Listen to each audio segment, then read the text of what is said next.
Olá amigos, eu sou Haroldo Lourenço, advogado e professor de Direito Processual Civil e Direito Imobiliário. Hoje nós vamos falar um pouquinho sobre a nossa unidade 3 de aprendizado. A unidade 3 é sobre um tema que eu gosto bastante, é um tema que eu tenho certeza que vocês irão gostar, que é um tema de extrema aplicação prática. Nós vamos falar sobre os contratos de locação. É um tema tão interessante, tão importante, que inclusive tem passado por algumas alterações.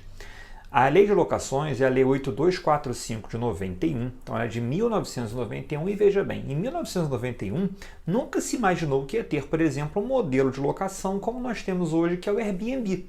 Para quem não lembra, pelo aplicativo a pessoa pode alugar um apartamento por curtas temporadas ali por meio de um aplicativo. E a esse tipo de locação você também vai aplicar a lei de locações. Então é um contrato tão importante que tem até passado por uma série de remodelagem, criados novos modelos. Bem, durante essa unidade nós vamos falar sobre o aspecto do direito material. A lei de locações ela traz pontos de direito material, como por exemplo, prazo da locação, garantias locatícias, valor do aluguel, formas de cobrança, e tem uma segunda parte que ela fala somente sobre questões processuais, ou seja, as ações locatícias. Então vamos tentar organizar o que nós estamos conversando. A lei de locações, ela se aplica somente para a locação de imóveis urbanos.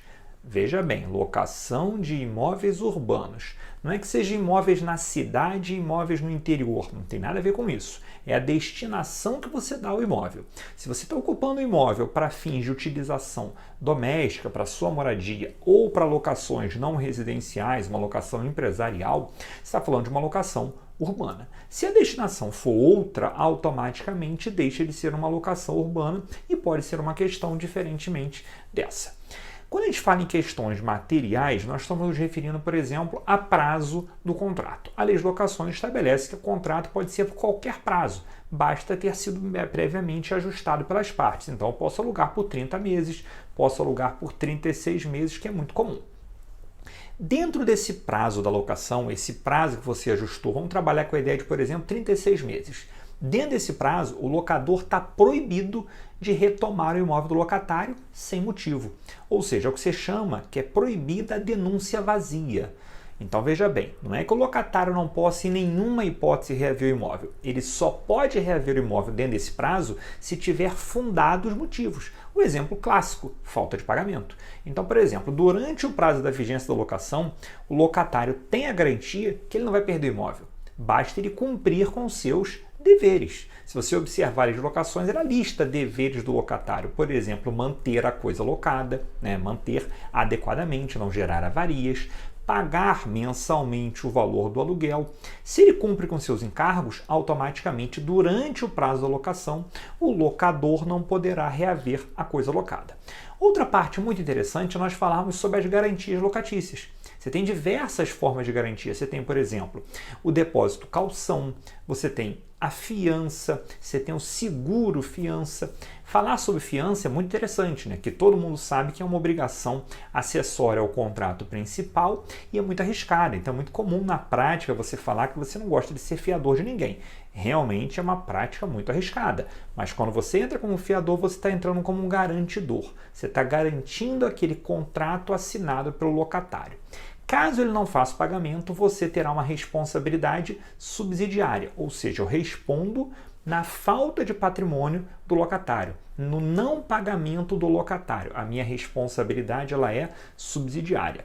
Da mesma forma que se o locador vier em cima de mim como fiador, eu tenho direito de indicar os bens do locatário para que primeiro sejam penhorados. É o que você chama de benefício de ordem. Então o fiador tem duas garantias, responsabilidade subsidiária e a garantia do benefício de ordem. Mas veja bem, nada impede que nesse contrato de locação se estabeleça uma cláusula onde o fiador renuncie essas garantias.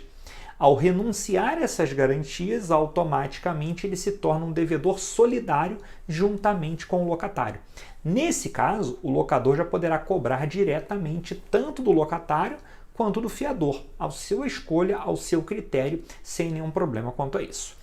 Já no que se refere à parte processual, à parte das ações, é muito interessante a gente observar que a ação para o locador retomar o imóvel é sempre o despejo. Artigo 5º da Lei 8245. Então ele vai mover uma ação de despejo contra o locatário e, eventualmente, contra o fiador. Agora veja, se ele quiser somente cobrar o valor dos aluguéis e dos acessórios, aluguéis ou aluguéres, né? Muito comum as pessoas confundirem isso, ele pode ajuizar uma ação de despejo cumulada com cobrança ou pode ajuizar uma ação de execução extrajudicial com base no contrato de locação.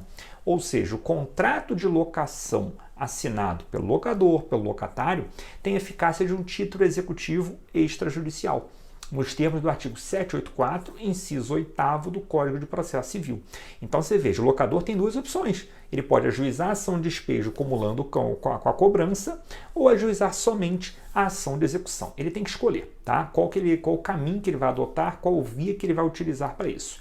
E outra questão muito interessante é você perceber que se eu ajuizar a ação de despejo e não incluir o fiador nessa ação de despejo, saindo a sentença, eu não posso cobrar o crédito do fiador, porque o fiador não participou da relação processual. Isso está consignado na súmula 268 do STJ. Então é muito importante você ficar atento a essa súmula, que é uma súmula que traz efetividade. Você tem que ajuizar a ação de despejo contra locatário e contra fiador que eventualmente exista no imóvel ou exista no contrato, melhor explicando. Tá? Se isso não for feito, automaticamente ao final você não poderá executar esse fiador. Amigos, eram esses comentários que eu queria falar para vocês. Fica a dica de você dar uma lida na Lei 8245, bem como observar algumas súmulas que eu mencionei do STJ sobre esse assunto. Meus amigos, até uma próxima oportunidade, continuaremos na unidade 4.